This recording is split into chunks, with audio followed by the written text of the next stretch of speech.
So we just heard from two couples who are splitting up but staying friends. How is it possible? And how can others separate well?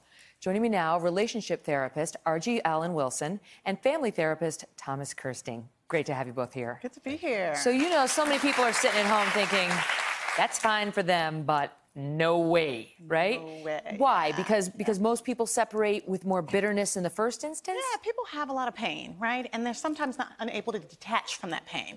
But you know, you gotta be better, not bitter. But if you're holding on to anger, resentment, frustration, all related to all the pain in the relationship, it's hard to move on. But the couple that you just talked about, they did the work. And you gotta do the work. If you don't do the work, you can't move on. And if you're not over your ex, you can't move on to your next. Oh, I like these rhymes. Those are easy to remember. Well, that's it, because you guys were in therapy couples therapy for 18 months? Yeah. Yes. Yeah, Yep. so you also did the work. So it didn't save their marriage, but it may have saved their relationship. Absolutely. I mean, a lot of times with couples, I mean, I have couples coming in oftentimes to try to save the marriage, and sometimes it's about saving the divorce, making the divorce better. We know it's going to go in that direction. And that really comes down to each individual. And one thing I could say after watching them, as individuals, these are some superstars. Yeah. Every one of them. Yeah. Really. And that's why it's working.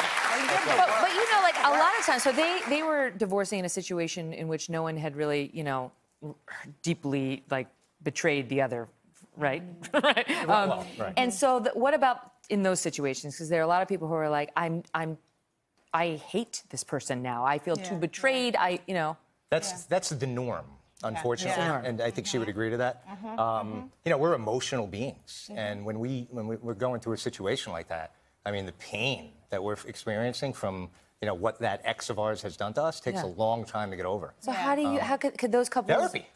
Therapy. And you know what? Getting over it as an individual and then taking that into the equation. Tom and I work with this every day, and we talk about, how do you turn pain into power, right? And ultimately, it takes time because it's a process. So if you hate your spouse, then maybe you have to think outside the box and say, okay, this is not for me, it's not for him, it's not for them, it's for these kids. Yeah. Kids know if there's hate there, even if you think you're hiding it. And the kids feel it. They smell it, they sense it, they absorb it, they know it all, right? So we're not hiding anything from them. If you still have that bitterness, then it's time to really regroup, reflect, and then do the work so that everyone wins and no one loses. Yep. And when it comes to, the word, I love the word work. And one of my favorite quotes is this: success comes before work only in the dictionary. So Okay, let me just reverse that. So that means work comes before success in real life. Do the work. I like that. I had a guest on the show just yesterday who said to me during the commercial break, her little sister had been murdered. And she said, I said, how are you not full of resentment? How are you able to forgive? And she said, resentment is like taking poison and expecting the other person to die. Isn't that good? Yeah, that's good. It's so true. That's good. So, but I mean, what are the long-term effects on a child of something like this? Those couples that can get along after they've gotten divorced, those children typically turn out fine. The couples that are constantly at each other's throats, whether it's on the phone, the kids are hearing it in the background, they're out to get the other person, they're talking about the other person to the child, even though they deny it every time. Those are when we have toxic situations and toxic results. And unfortunately, the result can oftentimes be a toxic child. Can I ask you a quick question while I have you? So when it comes to arguing, an intact marriage, arguing in front of your children, what are your feelings on that? I've heard both, like, don't do it because it could cause damage, and also do it because you show your children that arguing is a part of relationship and mom and dad will still be together when it's done. I think there's different levels of arguing. So if you're arguing and it's volatile, where you're throwing out some four-letter words, that's that's dysfunctional.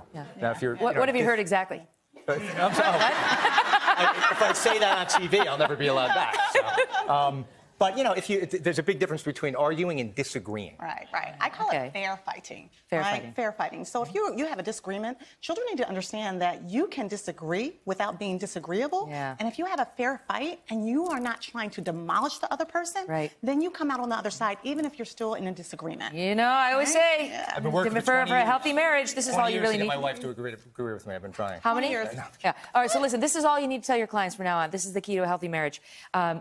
Keep the sex dirty and the fights clean. And I leave you with that. Argie and Thomas. Thank you both. We'll be right back. Hello, Today fans. Thanks for checking out our YouTube channel. Subscribe by clicking that button down there and click on any of the videos over here to watch the latest interviews, show highlights, and digital exclusives.